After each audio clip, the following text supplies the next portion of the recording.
Welcome to Dolby Creator Talks. I'm your host, Glenn Kaiser.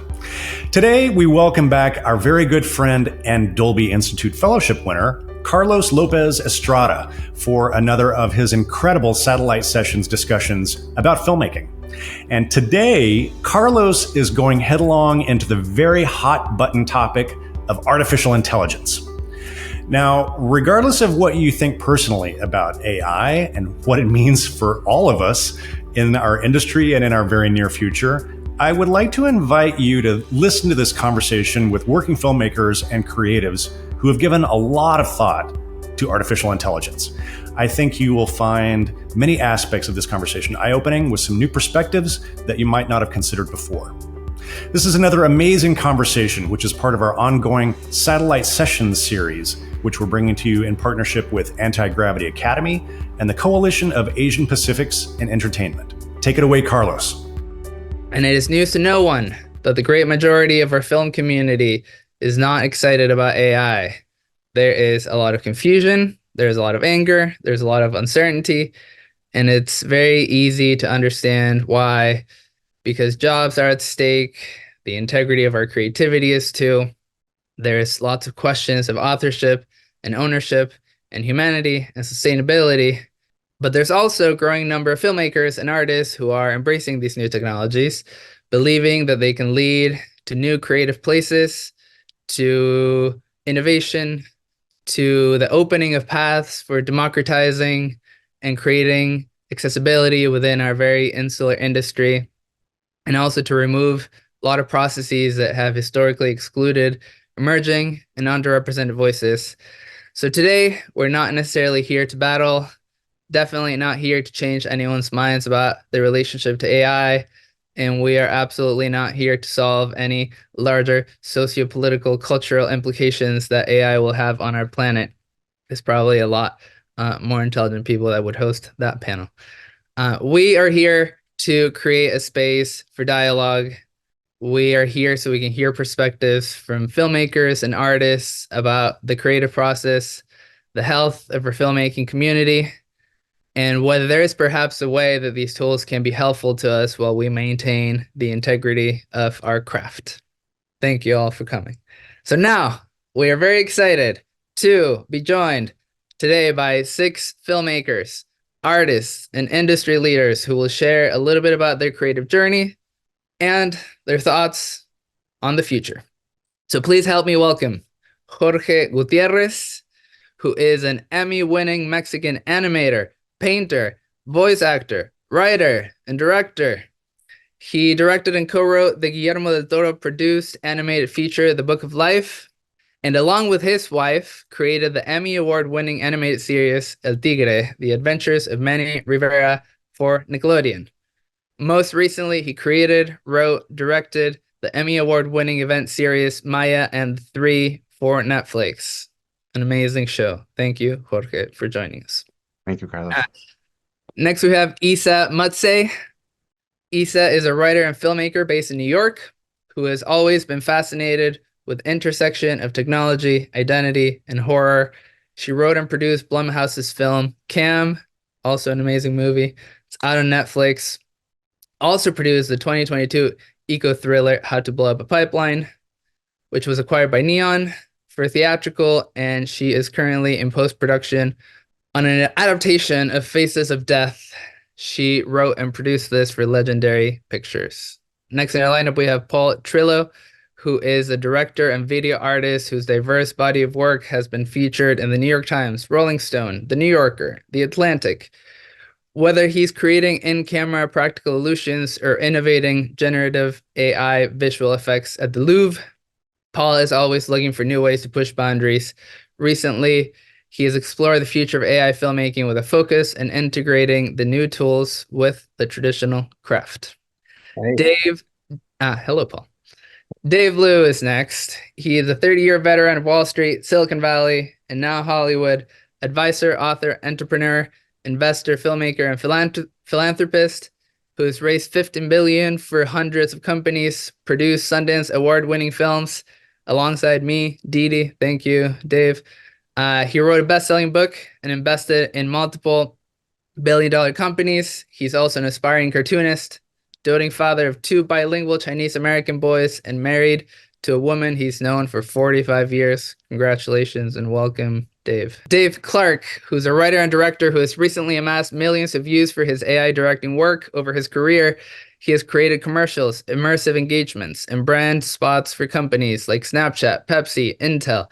He has also creatively partnered with activists like Michael Ealy, George Clooney, and the Leadership Conference on Civil and Human Rights to fight for justice and inclusion through narrative storytelling. Welcome, Dave. Thanks, and Carlos. Last but not least, we have Joe Penna, who was born in Sao Paulo, Brazil. He began his career on YouTube, where his videos have garnered nearly 3 million subscribers and over 400 million views. After years directing commercials, music videos, and short films, he directed and co-wrote Arctic in 2009 and Stowaway in 2021. Joe has been working with AI for years, is one of the researchers who helped put together Stable Diffusion and created one of the very first films using AI. Thank you all for coming. Appreciate your time. Start the first question. This is for all of us. We can answer in whatever order you want to, whoever wants to jump in first. If not, I'll kindly encourage you to go. As we willingly or unwillingly move into this new era, what is a concept that you think is important for a filmmaking community to not ever lose grasp of?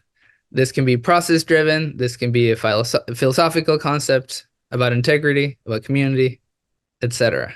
I think as someone who, works in the film industry, I think that something that is always at the forefront of my mind and a lot of filmmakers that I know is the consolidation of power within the film industry, and the way that very few corporate entities now control the means of production, the means of distribution, the streaming platforms. And I think we've seen this become more and more of an issue, in the last several years. And for me, I think AI, allows an even further consolidation of power within these corporate entities. And so for me, more than necessarily a media ethics or an art ethics issue, this is really, for me at least, a labor ethics issue. And I think the film industry has kind of always been at the front of those conversations. We have great unions for a reason. And so for me, that's something that I really want to hold on to, is thinking about the labor ethics involved in AI. Yeah, I mean, I guess hand in hand with that is just reminding ourselves that filmmaking is like a team sport, that it's a collaborative art form unlike any other. And I think there's a lot of talk about how AI can, create these one-man bands or empower these one-man bands even further, which is exciting to a certain degree. But I think if you have the opportunity to work with other people, that really is the spirit of filmmaking, is getting out of your own head and having someone else throw an idea at you that can elevate your idea and make it better. And I think AI is maybe good if you are alone in the moment and you maybe hit a sort of, you get stumped or whatever, you hit a roadblock and it can unstick you. But ultimately, the filmmaking process is about having other people in the room with you and pushing you to be better at being a person. So not losing sight of that, even though we can maybe indie filmmaking can have a better fighting chance now that we don't need massive teams and massive approvals, that we can scrape together things, but you still need those people around you. For me, I think something to just say out loud is I think people need to remember the importance of the artistry in the filmmaking, but then also I think it's important for as Paul mentioned, it's important for the filmmakers and the people responsible, I think, for the future of the industry to want to be at the forefront of the technology, because I think one of the things that a lot of people don't talk about is, who's driving the ship. Do we want, certain people driving the ship that's been driving the ship, or do we want people who now have a chance to take a little bit more of that power, a little bit more of that control in the industry to drive that ship? And I want to be on the side of the creators and the filmmakers and the talent to say how AI should be implemented, how it should be part of our our workforce moving forward. And I think that's going to end up, not only just saving the industry and potentially saving jobs, but creating new jobs and creating new opportunities for a lot of people, especially the people that have typically been underrepresented in the industry. I think it's going to just open up a lot of opportunities, and it's going to just empower people in a way that it hasn't before. Well, I think it's hard to disagree that if anyone's going to run it, it should be artists, and it should be people who are actually engaged with the creative process and not people who think they understand it. It's interesting. Yeah, I've been an early adopter for a lot of my life. I was early on to YouTube. I had one of the first electric cars that started coming out. So, like, to me, when I started playing with these models, especially the newer generative models, I've been working in VFX for a long time. So we've had machine learning models forever. Since they started being put together. I see it as a continuation of opening up the possibilities of what people can do, right? Here we're talking about like giving a voice to people who don't usually get to make a movie. And then I think that I'm excited to be at the forefront of what is going to end up being a new medium. We have a huge distinction right now between something that's personalized, that's like a video game that you can play, that you are a part of that story, and something that you just sit back and watch, which is a feature film or a TV show. We're going to get the opportunity of creators, of creatives, telling stories in a way that are hyper personalized. And I'm excited about that. I just keep thinking back to when I was a kid, and we'd be watching a disaster movie with my entire family. And there was a 5-second shot of Christ the Redeemer in Brazil. And we're all Brazilian, like being destroyed because the filmmaker wanted to show the whole world is getting destroyed, like the aliens are attacking everything. And we'd all cheer, even though it's like Rio de Janeiro is getting destroyed. So like that kind of personalization, that kind of like, being able to talk to people in a way that they understand, is a great usage, I think, for generative AI. So yeah, I'm excited about, taking part of that technological revolution that's about to come. I'm going to be a contrarian and say the thing that has me excited about AI is that if you're doing really original stuff, it's going to stand out even more because AI is making things look really similar. And so you're seeing a wave of things that, knee-jerk reaction, you immediately go AI. And so if you really want to stand out, this is great. It's going to flood the market with things looking really similar. So that, as an artist, has me excited because I'm like, this is going to make the unique things feel and look even more unique because they haven't been done. So that's what has me excited. I mean, I'll just add, I've been covering technology for 30 years. And when I look, I step back and I look at the overall progression of filmmaking, technology has actually accelerated the quality and the production of film for decades. And it's so intertwined in filmmaking, everything from, digital cameras to, post-production software to VFX to mocap, so a variety of different areas. And so, maybe I'm a little more optimistic about this than a lot of people, but I look at AI as just a natural progression of this march towards technology. Obviously, there's a lot of things we need to figure out, like how do we make sure that, the economics that come from these technological disruptions don't just inure to the large, technology platform companies. And frankly, we're seeing that in real time. I'm based here in Silicon Valley, and the explosion of wealth that's happening in real time right now is the largest I've ever seen. And you can just look at companies like NVIDIA that have just exploded in value, and you see massive trickle down effect from that. But most of it's going to technology people. It's not going to artists. So I think we have to understand that this is just part of the technological continuum that's been going on for a long time. But we got to make sure that the artists who are really the inspiration of all this, don't get left behind. Just to understand what was the reason that drove you all to this conversation here today?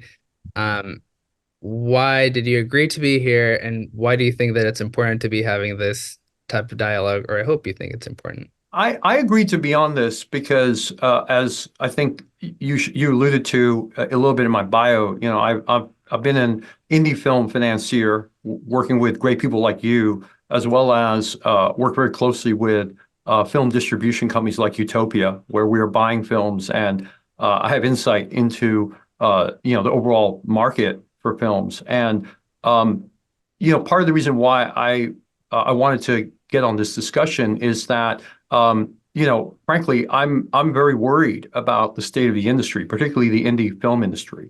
When I look at the data, we don't go to theaters anymore. It's approaching the average American only goes to theater one time a year, and that's down substantially over the last 20 years, where we used to go at least half a dozen times a year, and the streamers are basically teaching us that content should be free. If you pay $20 a month, but essentially we can all spend the rest of our lives watching Netflix and nothing else, literally doing nothing else except for watching Netflix, then the supply is infinite, and anything divided by infinity is zero.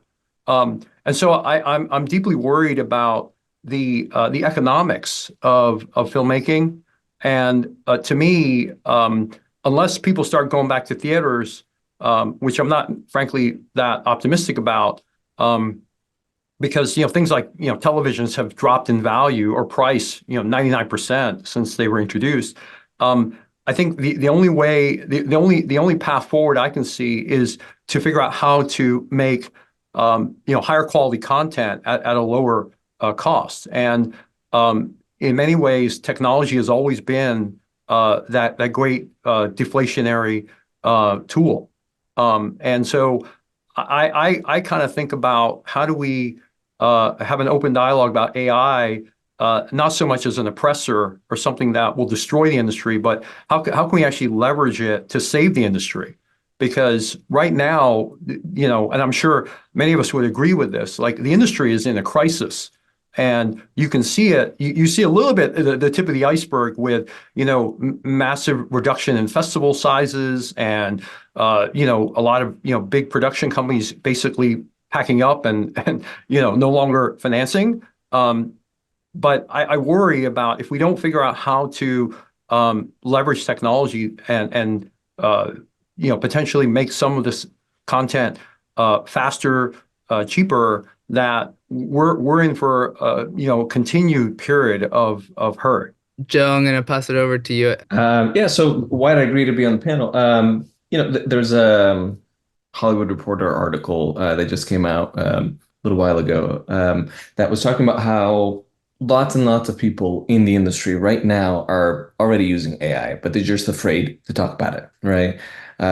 So yeah, I think that panels like this need to start happening more often, because there are issues right now, both in terms of where people are getting their training data from, their issues with how to actually use the models.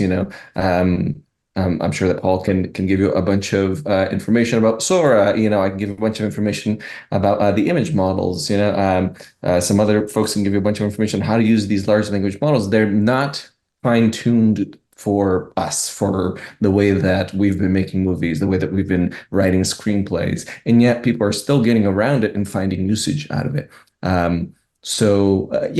It needs to be a conversation about like the training data, the how expensive it is, how much water we're using per the Chat GPT prompt. But if we don't start these conversations, then the only conversation that we see online is this is awful and nobody should use it, and it's horrible that you're doing this. There needs to at least be some balance on the other side. So excited to be a part of the conversation that says, hey, this is a tool, and no one's saying that anybody needs to be replaced by these tools, though there will be some replacements.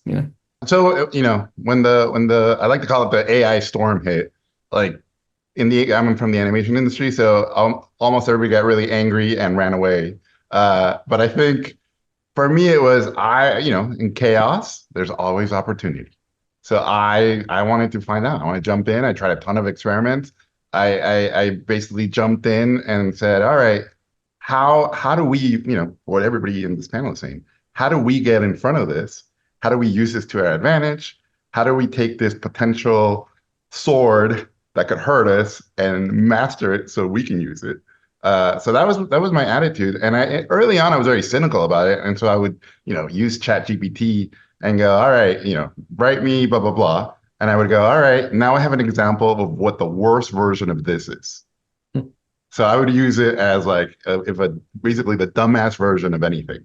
And same thing with art. I'm like, what's the, in BizDev we always call it the Google-mation. Whatever you Google first, that's usually the most cliche generic thing, right? So that's how I started using it early on. I'm like, this is, anybody anywhere in the world is going to be able to use this, regardless of the ethical or the transparent issues that we all in Hollywood are so passionate about. That doesn't count in other parts of the world. So to me, it was always, all right, how do I get ahead of it? How do I use it to my advantage?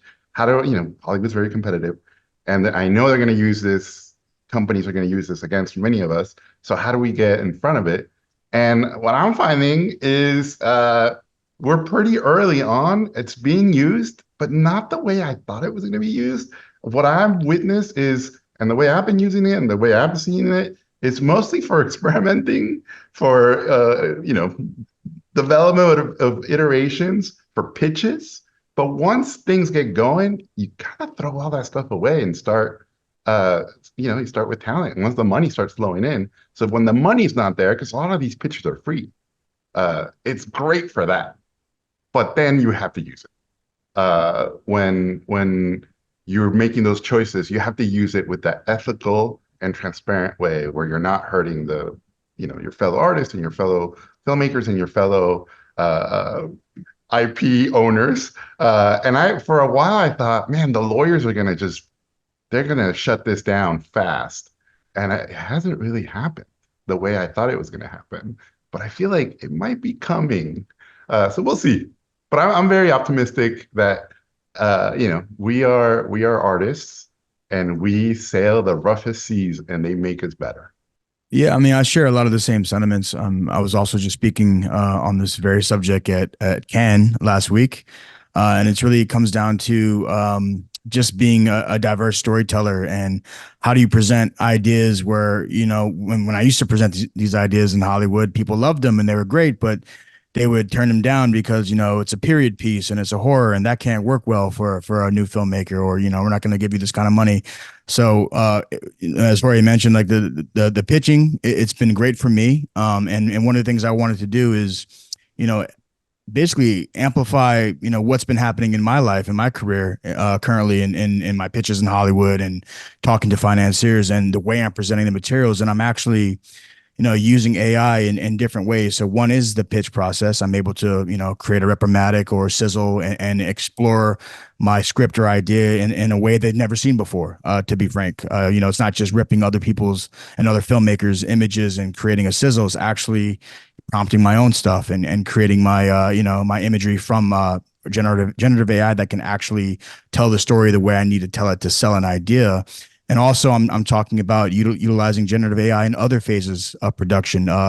Visual effects is a workflow I'm discovering with, how do I mix generative AI with things like V-Ray and Unreal Engine, and how do we shave costs off for if you're doing an independent production, but you still want to have amazing, via visual effects sequences. So you're still, trying to approach it from an ethical way where we're still going to work with, Unreal artists or artists who work with V-Ray, but then figure out how we can shorten that production standpoint, using AI as maybe the visual detail wrapper and things of that nature. So I've been using it commercially for really big brands, and the budgets have not shrunken and the team size have not shrunk at all. It's actually the same team size that I normally would work with, sometimes actually more, because now you're adding in prompters on top of having illustrators and Unreal artists. So again, I'm figuring out ways again to amplify the positive use of it and show how, it doesn't have to be this scary thing. It's actually something that artists and filmmakers are using today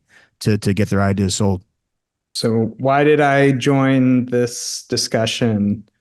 Mainly because of you, Carlos, and you're so sweet. No, I mean, I feel like this conversation, we just need to, it might feel repetitive, but I think we kind of have to just keep having these conversations because right now it feels like there is a divide happening that really got exacerbated by the strikes. And during that process, I think a lot of like misinformation and misunderstanding and more fear came out of the strikes, where AI became a lot more divisive because because they made it a point on the during the strikes on both strikes that happened, and post strike world. Studios made the announcement that they were like going to green light less things, and they were going to cut up their budgets differently. And now we're kind of starting to see the effects of that. And now people are working less. And now AI has become this scapegoat that I think currently isn't having the mass ramifications on job displacement that maybe people are talking about, but it feels like it could. And it feels like this is like, even though that's not the reason why people maybe aren't working in Los Angeles right now, AI has become the scapegoat for that. And so it's created this industry divide where people, and that's a lot of because internet discourse is just really didactic, and you have to be on this side or this side, and you have to stick to the script, and you can't have any nuanced conversation. And I think having this more open discussion hopefully creates a dialogue so that people understand where things are going, and that hopefully we can, not be so like redlined and be on this side or the other side. I'm kind of I see both sides, and I'm like not pro AI for everything, but I also see the benefits. And I think having these nuanced discussions is really important. The reality is you can't just wish this away. You can't just like write a bunch of tweets or comment on Instagram posts and put your head in the sand and close your eyes and wish and wish and wish that AI is going to go away. Technology does not work like that. And so we have to face it realistically. And it doesn't mean that everyone has to use AI, but it means that we have to understand what this future is that's coming. And so I am partly, my reason for getting into it was again from the indie filmmaking side and what it does for storytelling and the new kinds of stories that can emerge, specifically with VFX, being able to like transform a location, being able to do a period piece maybe that we wouldn't have been able to do, or shoot in a location we wouldn't have been able to shoot in. And therefore, new stories can be told at a smaller scale that were maybe given the red light before. The thing is, 99% of scripts don't get bought. The 1% of scripts that do get bought, the 1% of those go into production. So there's a massive filtering process and a lot of no's along the way to get to the finish line. And I think I saw this as a way to maybe hit less red lights on your way to getting a film made. So that's kind of why I got into it. But I got into it before it was controversial. I mean, I started playing with stuff in 2016 when it was purely experimental, purely art purposes, not like more video art than filmmaking, I guess.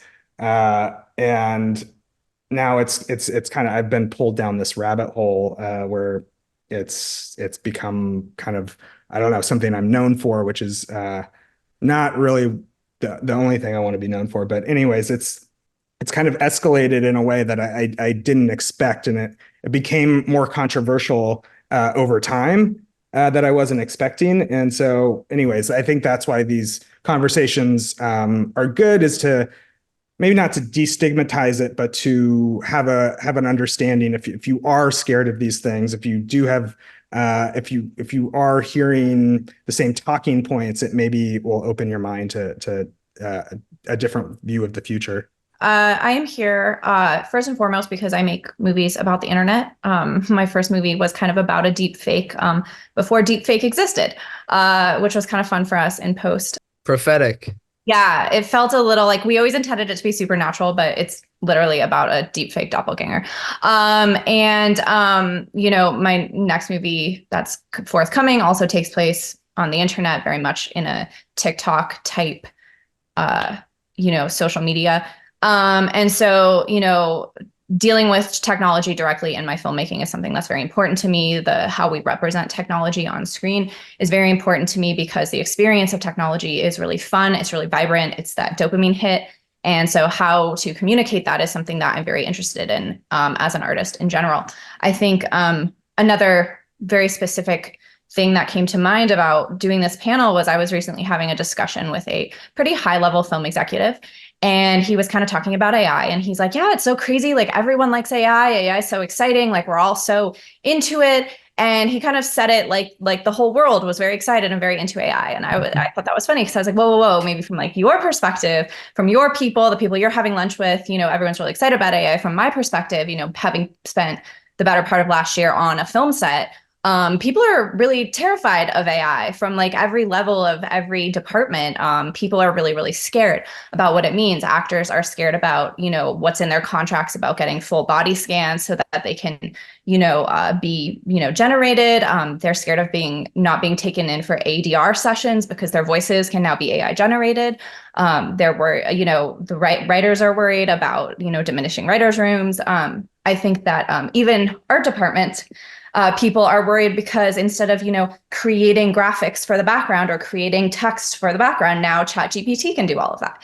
And so I think that it was really interesting having that conversation with him and realizing, yes, someone in the chat just said Scarlett Johansson. And I want to say, yes, exactly what just happened with Scarlett Johansson this week. So I think for me, being here was kind of the desire to kind of bridge that gap between the two worlds that I exist in, which is like being on set with my crew and then being in these kind of like high-powered Hollywood executive rooms and realizing that there's a really big schism in how both sides are viewing AI and how they're talking about AI and wanting to kind of come in and say, okay, let's kind of have this conversation between these two sides.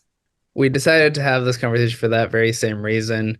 My feed was getting just like plastered with really, really strong opinions and very little dialogue. And I was just hopeful that we could have a conversation that would be informative to people who are very skeptical and angry and afraid about it, but also to people who are using it. So yeah, I hope this is helpful too across the board. Okay, Jorge, I'm going to ask you a question because you are a multidisciplinary craftsman who went to art school. You mentioned already you work in animation with lots and lots and lots of technicians, lots and lots of artists. You are known for writing, directing, designing, even starring in your own projects. I have a really hard time hearing your voice and not thinking of your characters. Can you just give us a brief window, and you talked a little bit about it, but just a window into how you and your community of collaborators are discussing AI? You work with really large numbers of people, and I'm just curious, yeah, what does it sound like? I know you mentioned already that you were, you know, trying to get ahead of it, trying to utilize it to, you know, benefit your creativity, but can you paint a bit of a picture? Yeah, sure. So for example, I'll give you examples of how I've been using it. I've been doing it in closed circuit, so it's not in the open source pool because I'm basically feeding it stuff from me. And I'm going, all right, here's a sketch of a character for a movie I'm working on. What would this look like in 3D? So I use AI for that. All right, I'll go to, I don't want to name any of the programs, but I'll go, what if, Mexico in the future was in a Western and it was on fire and, Mexicans were robots, but they all had burrito arms, like something ridiculous. And then I'll get an image and I use it mostly, honestly, for inspiration. And then I throw it away and then I'll do my own version. So it's almost like having this weird visual board that I can just plug stuff in and try stuff out. And I'll take like old paintings and I'll see, all right, what would this look like if I did this with oils in the Renaissance? Or I'll take a script that didn't sell, like Paul mentioned, and I go, all right, I'm going to take a prompt from this script that will never get made, that will die when I die because no one will ever read it. And I want to now see what that would look like. So I've been using it mostly for stuff like that. I don't think it's ready for production work for the type of stuff I do. And definitely don't think it's ready for the levels of iterations and notes that are normal in feature animation or even television animation. I just don't, it's not there yet, maybe one day. But so for me, it's mostly sort of experimenting and using it to brainstorm visually and to try things out and to inspire me.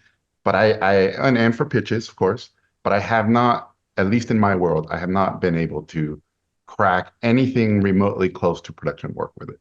And Jorge, can you tell me a little bit about also how people around you are going through this stage? Because I could be wrong, but you seem to me like an outlier because, I worked at an animation studio that's very sort of like traditionally oriented and craftsmanship oriented. And I know that there's very just like tough rules against AI. And it seems like maybe you've welcomed the challenge more than most people in animation. So just curious if your point of view is it's very controversial, I would say. Like a lot of my friends are like, "What are you doing, man?" It's like witchcraft.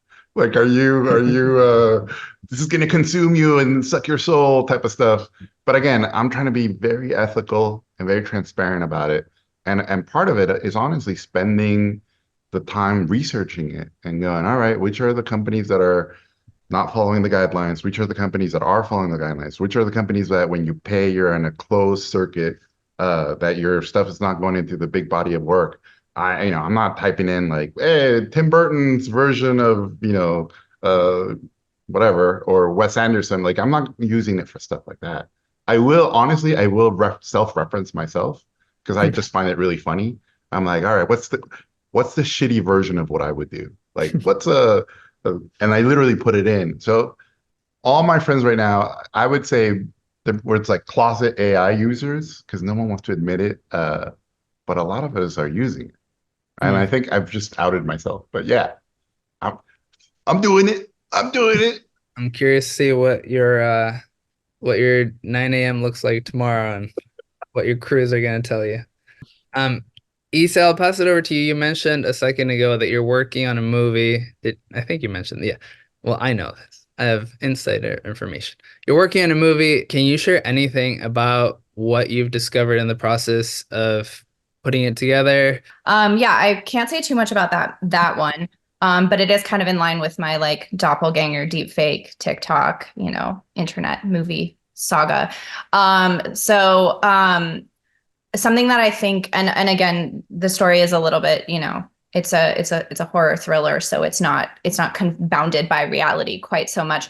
But something that I find very interesting is the idea of what it means when we put ourselves on the internet. What does it mean when we put our human emotions, our secrets, our traumas? I grew up on like AOL chat rooms and like LiveJournal and MySpace. And so what does it mean when we actually put these very human experiences onto the internet? And then what does it mean when we allow these algorithms to learn on them? And I think something that's very interesting, even in the conversation about these closed AI circuits, is these models are still trained on something. And that is not, as far as I can tell, disclosed what they're being trained on. And I think that opens up another layer of the ethics of this, where we're saying, sure, maybe you're feeding it your own art and having it spit something back at you, but it's still learning how to do that because of other people's intellectual property.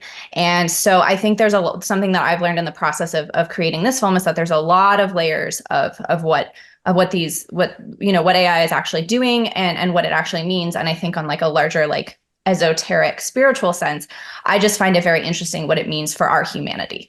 Like, what does it mean when we are creating art in this way that is somehow very removed from the actual experience of being human? The other thing is that, something I learned that I think is very interesting is that computers can't be random. So I don't know if you guys know this. This is very interesting to me, but something I learned is that random number generators don't exist on computers. They are an approximation of randomness. And so they're called like pseudo random numbers. And so in order for computers to actually be random, they actually have to pull from the physical, literal world. So the way that they do this for like cybersecurity, for example, for Cloudflare, is they actually use lava lamps. And they have cameras trained on the lava lamps and the little globs of lava as they move around. And those micro movements of the lava actually generate the numbers that are actually truly random in the world. So we kind of need this like entropy of the real world to be random. And so something that my film deals with a lot also is the idea of creativity. And can something that can't be random be creative? Or is there something human and something necessary in the physical world that we need to actually be creativity, and kind of what does that mean for like the soul of humanity?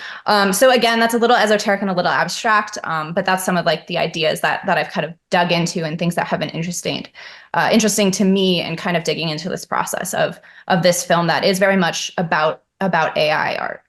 That sounds fascinating, and I hope you hurry up and finish it soon, and I'll see it.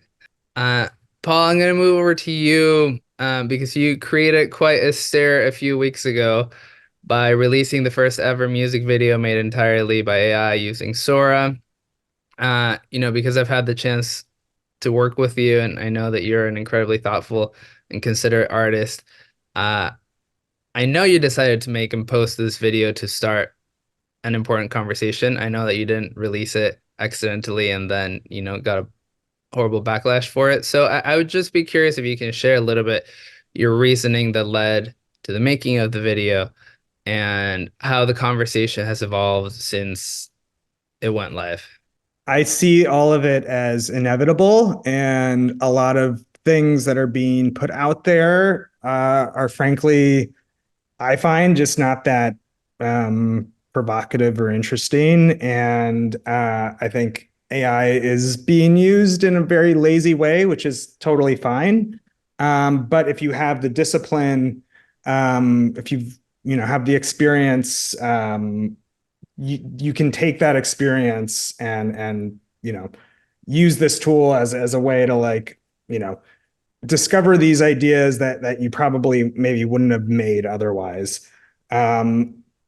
This was my 20th staff pick, so it wasn't like I just, came out of nowhere and was like, I'm a music video director or whatever. It was years of like trying things and doing this actual technique practically many times. And I wanted to see if there was a way to take this tool that I think the boilerplate outputs from it are not that interesting. Can I find a way to put my own spin on it, something that feels in line with my previous work, but also think more conceptually about the tool that I'm using?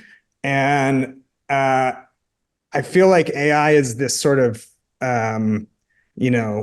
false memory machine, that it's this, or this like this dream machine, or it's a memory bank of things that never happened, where you can kind of drum up alternative histories, and you can use it as a way to illustrate memories that show it in a way that feels more akin to like how we actually close our eyes and think back, where some of the details are missing, but like the essence, the feeling is there. And so I had an idea, I don't know, 10 years ago about this couple, tracking a couple from middle school until like their late 30s or 40s. One of them dies. And it was supposed to be like an infinite zoom shot in plates. And I was going to have like, multiple time periods, multiple actors, multiple locations. And it was just like something that was too ambitious to do as a music video, just because of costs. So I kind of never pitched it. It was just something like, I had done some photography of it and tested it, but I was like, that's like, one of those ideas, like, just kind of like let go, because they're too, I'm sure you have some of those. flash forward, I get Sora. I'm trying out music video ideas that I kind of abandoned over the years, things that I didn't have the opportunity to make. And meanwhile, Washed Out had asked me if like I wanted to do a music video for them. And this was, in March, we were supposed to shoot something. We had like talked about actually shooting something. They had a very, very small budget, and I had no time to actually plan a production and travel somewhere and do all this stuff for a very small music video budget. And I was basically like ghosting them and about to say no to the project because I didn't feel like I could pull it off. And the people at OpenAI, someone at OpenAI had just proposed to me. They're like, would you ever do a music video or short film with Sora? And I thought, well, look, like I'd kind of have to be stupid not to like connect these dots and, do a Sora music video, which again is inevitable. Someone's going to do it. And I felt like if someone's going to do it, I might as well put myself on the tip of the spear and try to do something interesting and try to do something that, I don't know, could maybe potentially trigger like some type of, I don't know, feelings for, and try to create something that was a little bit emotional and try to maybe challenge people's perception of AI, but also not fully like try to trick people and try to leave some of the mistakes in there and try to create something that again felt like more like a memory, felt more surreal, felt something that was beyond reality, something that I couldn't shoot with a camera, something I couldn't animate, that had its own kind of aesthetic and flavor that was, almost reality, but not. And so that was kind of the intention behind it. It was something that I thought was really ambitious. The process, I was writing prompts that were like, page length, like basically screenplay length prompts. There's no like kind of token limit on Sora. So very detailed and lots of trial and error, but it also gave me this ability to kind of explore a multiverse of options, which I think is like kind of a director's dream, is when you're in the edit and then you're like, oh, this isn't really working. I wish we had this shot instead of this shot. And the ability to go back and continually iterate and try to one up yourself and try to find a better version of the thing you're doing. It was a bit like sorcery. It was like, I don't know, it was like exciting, but also very unsettling at the same time. And how do you feel, Paul, like the reaction that you got to posting the video live? Oh yeah. I mean, I knew I was like bracing for this for weeks. I was like telling the band, the management, I was telling other people, I was like, we're gonna drop like a bomb and it's gonna be bad. Like there's gonna be backlash. But look, like I felt like it was an inevitability I might as well kind of stir this pot and spark this conversation. The reality is I've never really made money on music videos, so I didn't really feel like any qualms about doing this in that way because I spend so much time pouring my own energy into these things. And I even on this video, even if it is generative, I still spent a lot of time on it.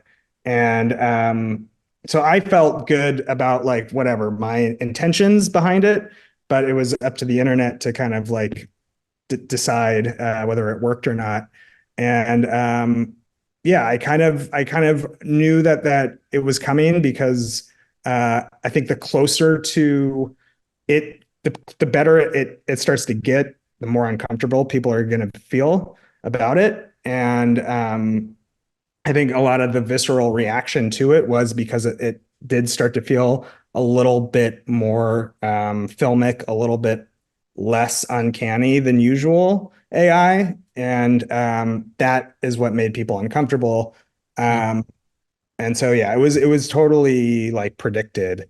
But since I've like released some of the prompts, kind of explained this intention about the project was about kind of having to move on from the past. That's what the lyrics are about. And so there was a sort of like weird bittersweet feeling of this weird future we're walking into, where we are stepping into this unknown territory. The original idea for the video was much more meta. It was a bunch of infinite chimpanzees on infinite typewriters in an underground cellar that were like creating humans above ground, and the humans were like learning how to be human, and the monkeys were like controlling them. And it was like, can chimpanzees create art accidentally? But the band didn't go for that idea. So it was supposed to be more commentary on AI, and I didn't actually get to make that idea, which maybe would have changed the conversation. Hey, Dave, I'm going to pass it over to you, Dave Liu. You are, as we mentioned, an independent film producer, financier, also work sales distribution company. You've been directly responsible for supporting a lot of independent filmmakers who would have otherwise not have been able to bring their ideas to life. And you have really gotten to understand the business of filmmaking from within. You have spoken to me about so many of the processes in filmmaking that are so unnecessarily complex and that make it, nearly impossible for most people to be able to make a film. And when you think about people who are just getting into the business, who don't have the tools, the education, the knowledge from film schools and highly costly institutions, it's really, really hard to make a movie. Can you share just a little bit about your thoughts about how you believe that AI can democratize filmmaking and make it more accessible?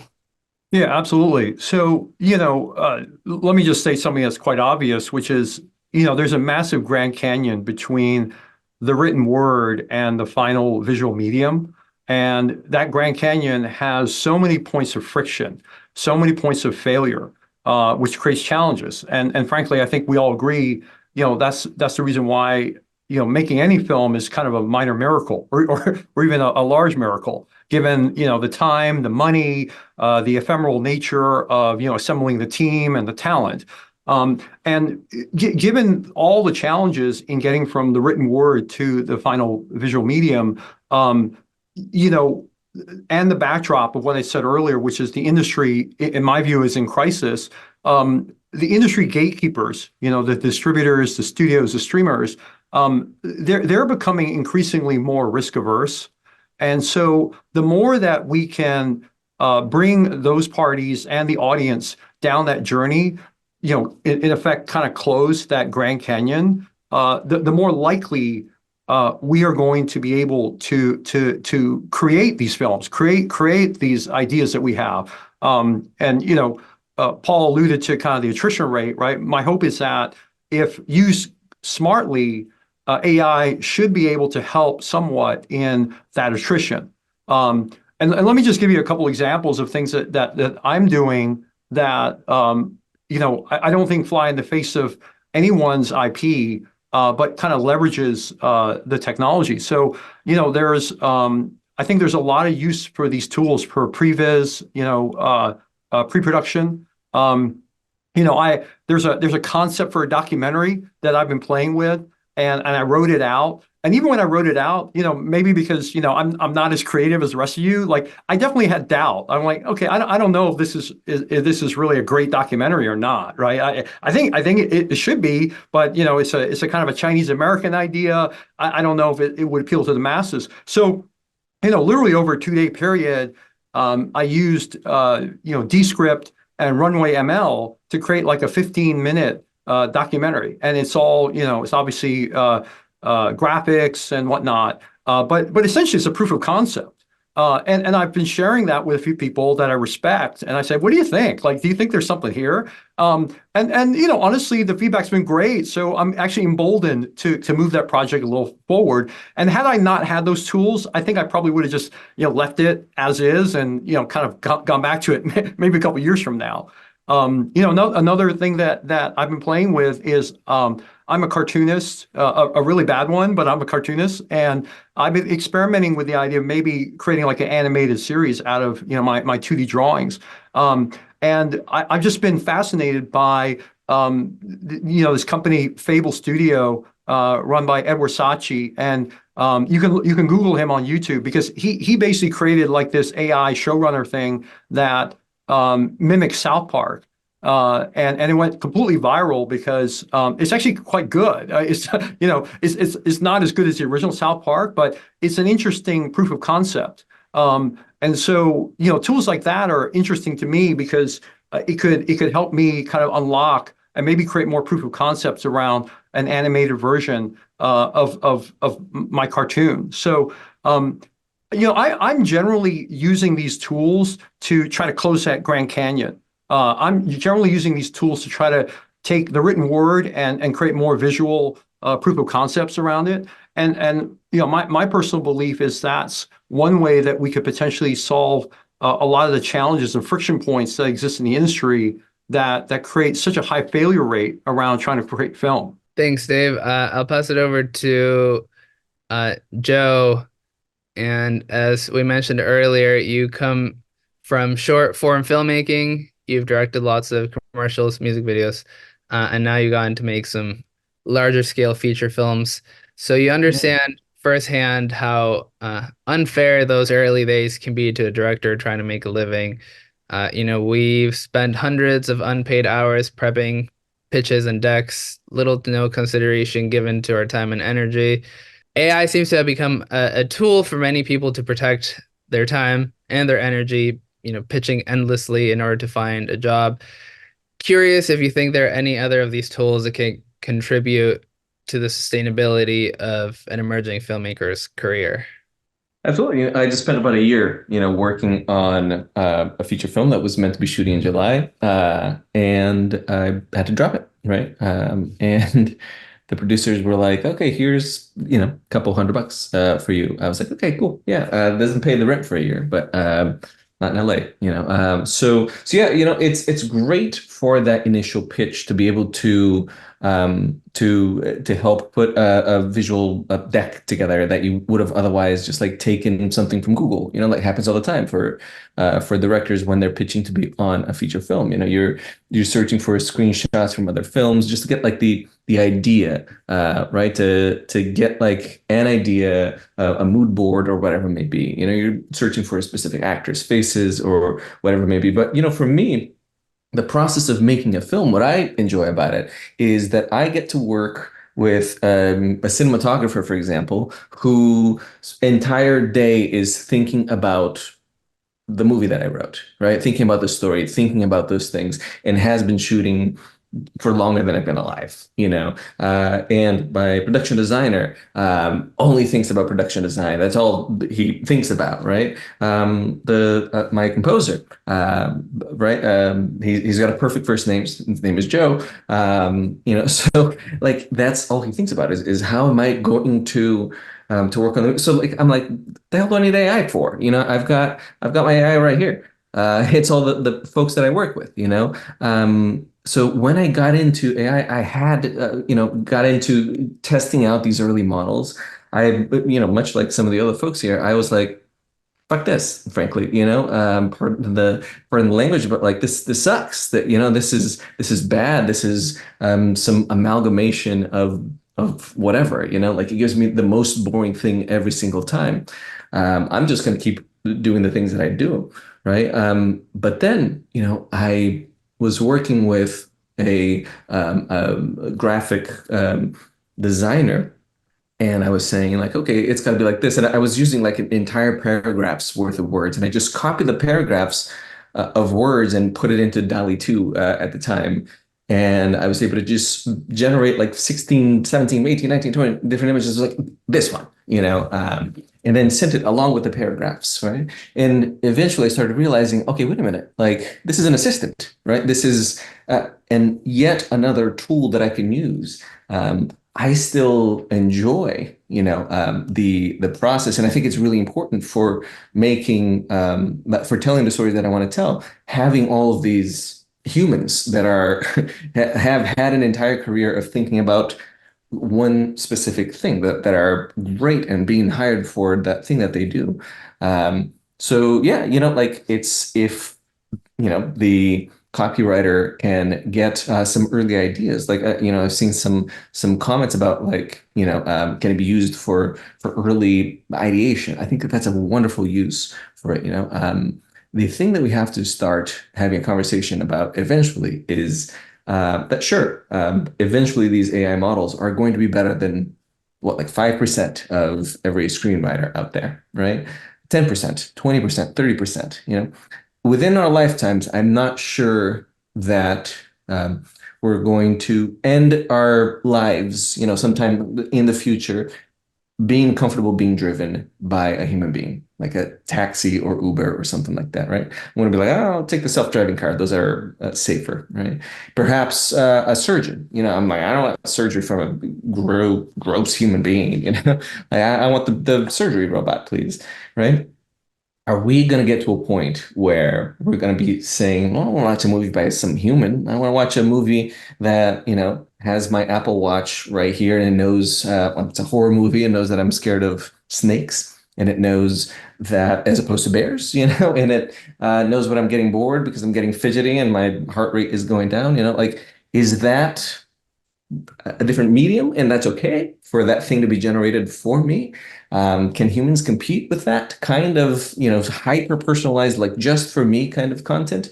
Or are humans, we've always been excited about telling stories around a campfire, is that is that type of entertainment still going to be exciting, And again, part of the reason why I'm here tonight is because all of our algorithms are super hyper focused, hyper personalized, especially on social media. And having been in social media for years and years, I know that a lot of those algorithms are rage bait. They basically send you rage bait because there's a lot of engagement in those. So Paul's comments probably were the ones that were at the top, being like, "This is the best," and yeah, fuck human beings, replace them anyways. And the other ones being like, this is the worst thing ever. Somebody find out Paul's address or whatever, only those go to the top. I think there's so much conversation here in the middle that I've been having when I actually talk to people. And then I was like, how can you use it? Wait, can you do this? Can you do that?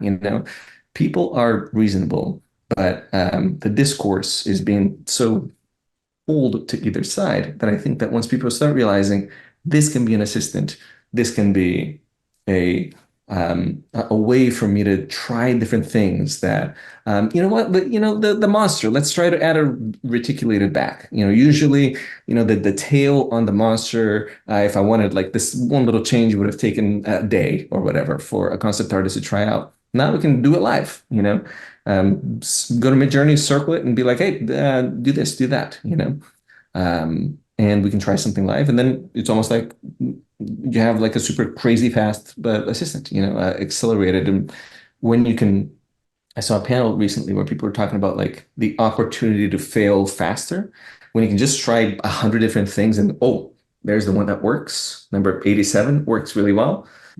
Then, it gives you the opportunity to do something new. So yeah, I think that to half answer your question, absolutely. Like when I can try 100 different things, I'll pitch them number 87 because I was able to try 100 different things. You just said a few things that I'm going to be thinking about for a few days, and also a few things that are going to be giving me nightmares for a few weeks. And yeah. I guess that's the point of this. Thanks, Joe.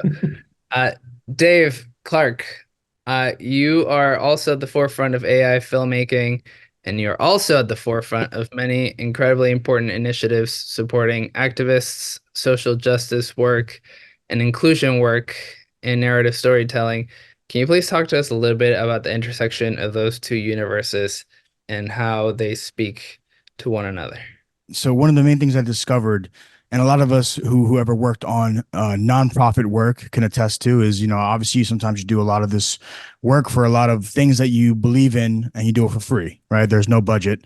And sometimes, you're beating yourself up because you want to still deliver cinematic quality. You want to deliver something incredible, because you, again, believe in the story that you're telling, and you believe in the people that you're helping. So right off the bat, when I started to realize how using generative AI was allowing me to tell these stories at a higher level, and compete with something that might have cost $100,000, $200,000, like that to me was game changing, because most of the time, you know, I come from the advertising world before I started doing the filmmaking stuff. And usually, those are the things that get shoved off on the side at the end of the week. Hey, by the way, we have a nonprofit organization.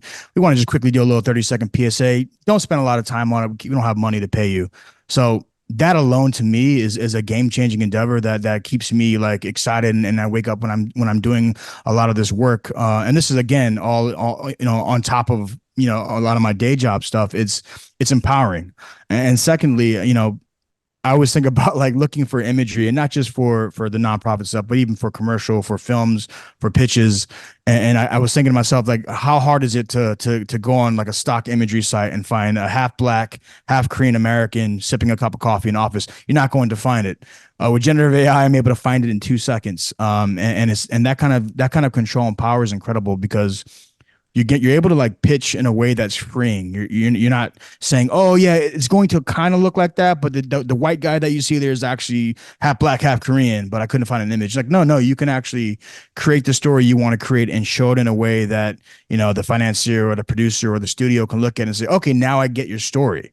Now it makes sense that the log line said this and that. Now it makes sense that your antagonist is this person. I'm looking at this mixed individual, which would make sense that he had this life once lived. So for me, it kind of works both ways. It helps in my storytelling at the highest level when it comes to, again, pitching ideas or writing a screenplay. But at the same time, even for the, what used to be the thing you tried to fit in on top of your work, but to me is some of the most important stuff that I do.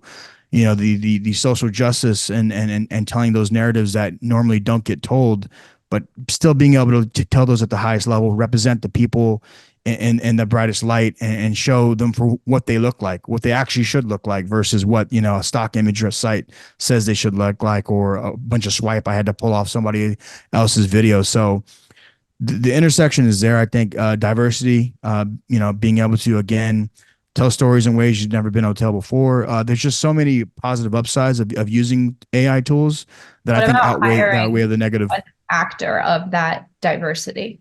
I mean, I do that too. Absolutely. But again, if you don't have budget, if you're told you have $0 to do something and you can't find an actor. The issue is the budget, right? I think the issue is we're talking a lot about how generative AI can help with diversity because it can show what we're trying to do. But ultimately, if we're not actually trying to get those budgets, we're not actually solving the problem. Right. I mean, it depends on the situation. I've paid actors to be in decks. I've paid actors to help me with, pitch processes. I've paid assistants to help me fail over and over and over and over again. Those are people that I paid and that I generated income for. So I'm just saying, sometimes I think when we're saying like we're trying to promote diversity, I wonder how much we are actually promoting diversity and how much we're actually just taking opportunity from the actor in the stock photo that you're using, because that again is a paid person. When you're paying for a piece of stock photo, absolutely, you're paying a human model who is diverse. Well, I'm talking specifically in the pitch process. The goal is to sell an idea so I can actually get money to then hire an actor, an actress. So just to be clear, the ultimate goal is to provide opportunities for everyone. But most of the time you can't get to that part if you can't pitch an idea correctly. And then AI has helped me in that case. Pitch it to the way it needs to be pitched, to then raise funds to actually create projects and create concepts that you normally wouldn't be able to create because you weren't able to pitch it correctly. I wish that this conversation were 10 hours longer, but it's not. So I'm going to fast forward to one of my last questions, and then we're going to try to get through as many audience questions as possible. But I'm just going to go down our line of panelists, and if you can please just share one thing that gives you hope about this new era and one thing that terrifies you about it. Joe, you popped off, so you came up last. I'll start with you. Sure. I'll start with the bad one so that I can end on the good one. Something that terrifies me is a little bit of what you was talking about. Like we're talking about how much easier it is to just get AI to do coverage of your screenplays. coverage is a great way for screenwriters to start to learn how to be screenwriters. Like a lot of great screenwriters started out doing coverage because they had to read a ton of screenplays, then write about them, and start realizing, oh, this is what makes a great screenplay. This is what makes a mediocre screenplay. This is what makes a bad screenplay, right? That's a relatively simple, perhaps already figured out way, approach for, something like Gemini or ChatGPT or Claude, right?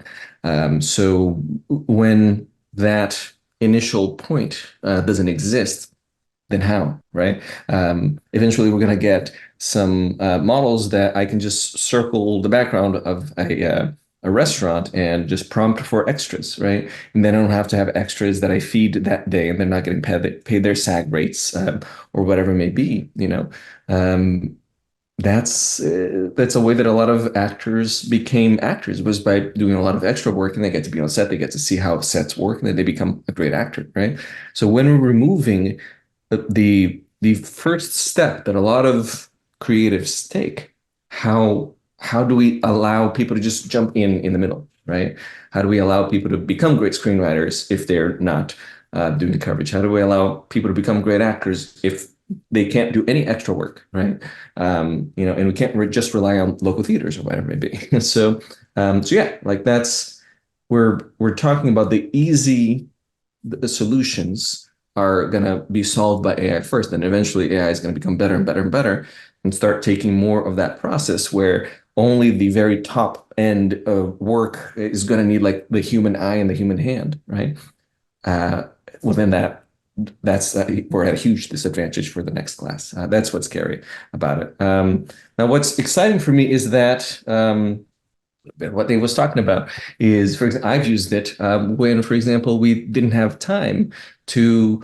We had hired everybody. We wanted to create a tiki bar, right? And we wanted thatched roofs and indoors and whatever it may be. We didn't have time, to get a wonderful wide shot, right? And it didn't look that great.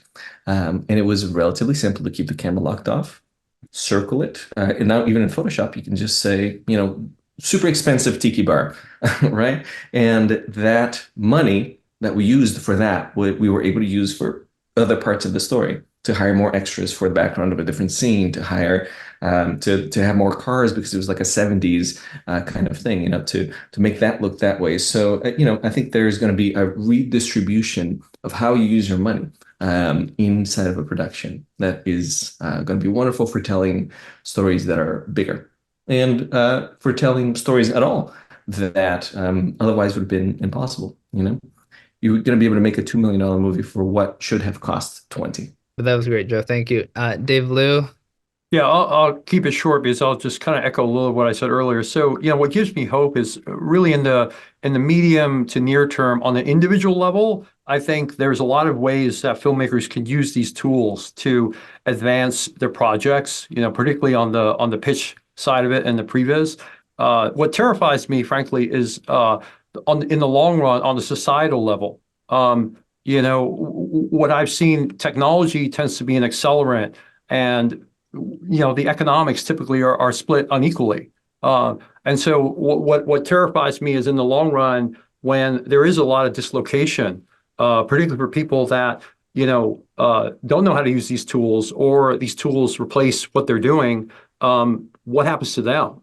And so that's what terrifies me. And I think we're all one society, right? We can't have a community where all the economics go to a very small number of people. That isn't sustainable. And so that's something that I think we need to make sure we're very mindful of, and that we create safety nets around that. The thing that terrifies me is like drinking and writing. Like my biggest fear is, what if I'm better drunk? I feel like I'm terrified of what if AI version of me is better than me. Like that keeps me up at night. And then the thing that I'm excited about, honestly, is the one-man band. I have to suckle on the teat of the studios to make animation because it's so freaking expensive. And so, millions and millions of dollars. Like, I made an indie for $50 million. That's how ridiculous animation is. So if I didn't have to do that, and I could just make my own crazy stuff, put it on YouTube and get money, and just not have to answer to any studio and truly, at the end of the day, what we all want is freedom.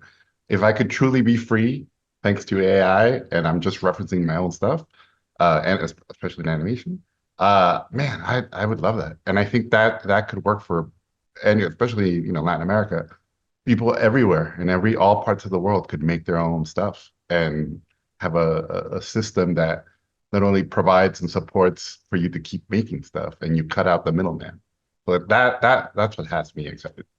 Yeah, I'll start off here, base too. I think, or what has me afraid is, I fear that a lot of my peers, my colleagues who are amazing storytellers, cinematographers, directors, won't adopt the tools in a way where I think they I don't want to say they'll hinder themselves, but just won't understand where the technology is going, and it could affect their careers. And I only say that because I want the greatest storytellers and the artists to be the ones again to drive this ship for the industry. I think that's only going to lead to better democratization. I think it's going to lead to better use and more ethical use of technology.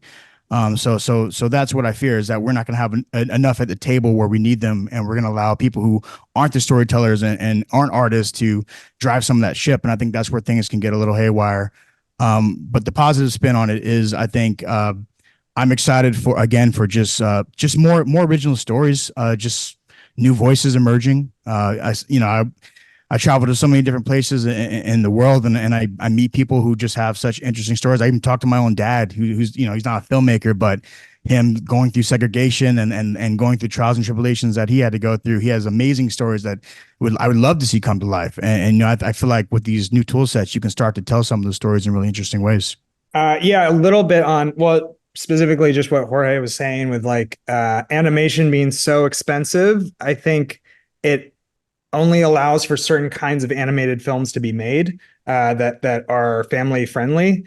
And I'm excited for R-rated American, I guess R-rated and maybe in Japan exists, but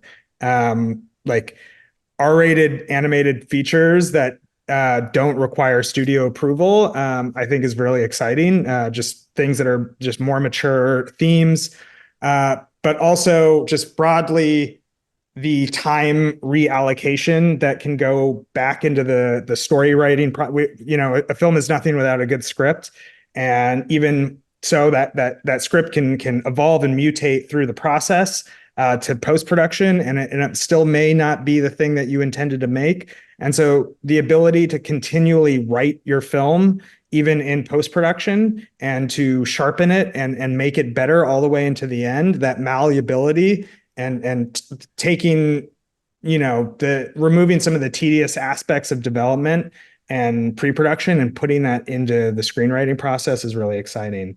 So better stories, hopefully. We'll see. What I'm nervous about is this younger generation that is going to grow up not knowing a life pre-AI. And it's like the, generation now that, people on TikTok that grew up not knowing the world before the internet. And you're seeing all sorts of mental health issues come out of the fact that all these kids spend all their time on the internet. They're not actually playing and hanging out with each other in person anymore. What does that look like when you apply that to culture? So it's no longer, so that's social, but AI has the ability to affect what we call culture, the arts. What happens when a kid doesn't pick up a pen and instead they just go to their keyboard and type in the Ninja Turtles versus trying to draw the Ninja Turtles for themselves? What happens when someone doesn't pick up a guitar and they just type in Suno, the song they want to hear? What happens to craft and voices emerging that have, you define your voice through that 10,000 hours of trial and error.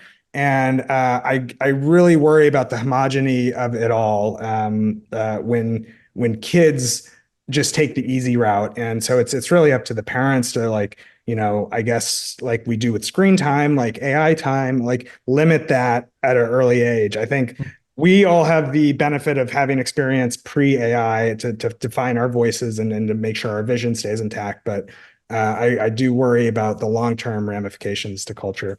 So one thing that terrifies me, which we haven't talked about, is the environmental repercussions of AI, which I won't get into because that's a new topic. But I want to say that everything digital that we do online has a massive environmental impact that most people are not aware of. I encourage you, people who are listening, to Google about the carbon emissions of your email promotions and spam folder. You know, all your thousands of archived emails, those are carbon emissions. So are the TikToks you have in your drafts folder. And so is AI. So is every single moment we use AI. And so I think that while we talk about AI maybe lowering the cost of film budgets, where are we actually shifting that cost onto? And is it onto our environment? Is it onto climate change? And how can we mitigate for that? Because so often we don't talk about those costs. We just look at the dollar amount going down. I think, you know, back in the 80s, we kind of gave control of our financial systems over to computers. And we said, hey, make this number go up. And it did. It made that number go up. And look where we are now. And so I don't necessarily know if giving more control to, you know, technology and saying, hey, how do we get this number down now? I don't know if that's necessarily like the right way to save this industry that we all, you know, love and want to keep working in. I don't necessarily think that's maybe the best way. And so that gives me a lot of pause. But what gives me hope is that I actually disagree with something that I think a lot of you said, which is that I do not think that this is inevitable. I think that AI is inevitable in the sense that, yes, it is a technology, and yes, it is going to exist, and it is going to exist for the rest of our lives. But I think that the way that we engage with it as a culture and the way that we engage with it as artists is not inevitable. I remember a couple of years ago, sold an interactive movie to Paramount, and that was inevitable. Everything is going to be interactive. Interactive is the next big, huge thing.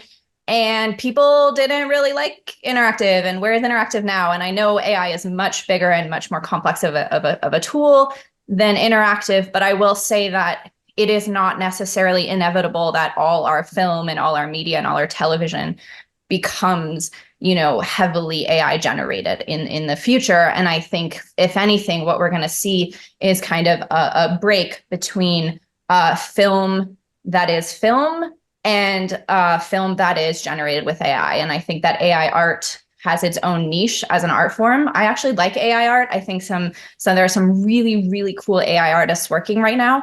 But I think that is its own kind of format of art. And I think that there's also, I've seen within my own kind of circles that I work on, a push to return in the opposite direction. So both of my last features were shot on film, which was crazy. And our camera teams were all under the age of 30. You know, we had DP loaders, entire camera teams, which the last one, they were all, or the one on How to Blow Up a Pipeline, they were all like a women-led camera team too, which was very cool. And they were young. And it gave me a lot of hope that, you know, we're shooting 16 millimeter with this really young camera crew. And there was a hunger for that, not only from the crews, but also from the studio. Like my last movie was with Legendary, and they were like, yeah, shoot on 35, you know? And so I think that people, as we think about the art that we're consuming, we can make choices to say, I actually prefer this more analog method. I actually want to engage with this. You know, some of our soundtracks, our composer deliberately utilized cassette tapes in order to get some of the more analog sounds, that kind of scratchy, cool cassette sound into our score. And so I think that, you know, the thing that gives me hope is that we've kind of been making movies about like humans' anxiety about like what it means to be human for like a really, really long time. And so I'm hopeful that, if anything, like AI is helping teach us what it means to be human and what it means to be an artist, and why that is something that I at least find both very sacred and very singular.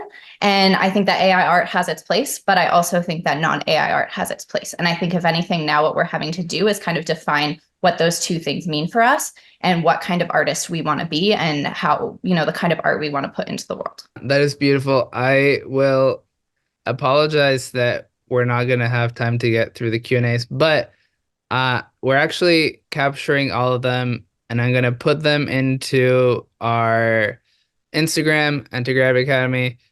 I'm going to put them all under the post for this panel, and I'll encourage our panelists later today or tomorrow, if you have time, to just chime in to any of the questions that the many people who are tuning in had.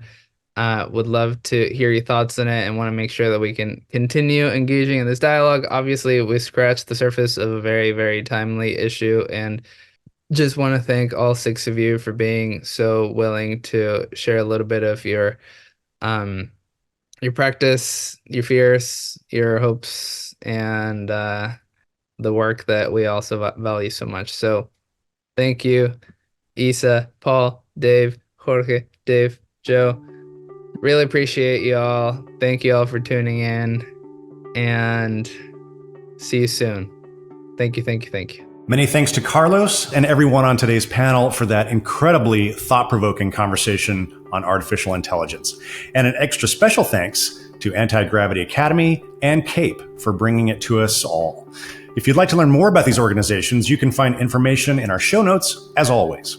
As I mentioned up top, this episode is part of Anti-Gravity Academy's Satellite Sessions, free monthly conversations with high-level individuals in film and TV whose objective it is to decentralize resources and information and make them available to as many up-and-coming filmmakers as possible. So if that sounds like something you'd be interested in, be sure you are subscribed to Dolby Creator Talks. You can find links to our show on all the major podcasting platforms, including the video version on YouTube, in our show notes. Or you can simply search for Dolby wherever you get your podcasts. And if you're curious to know more about the Dolby Institute, head on over to dolbyinstitute.com. There you'll find information about all of our programs. You can subscribe to our mailing list and access the entire library of episodes of this podcast, including all the other satellite sessions with Carlos that we've already released. Until next time, this is Dolby Creator Talks. I'm your host, Glenn Kaiser. Our producer and editor is Michael Coleman. Our executive producers are Amanda Schneider and Jack Ferry, with additional editing by Matt Nixon. And our production coordinator is Karen Marroquin. Thanks for joining us.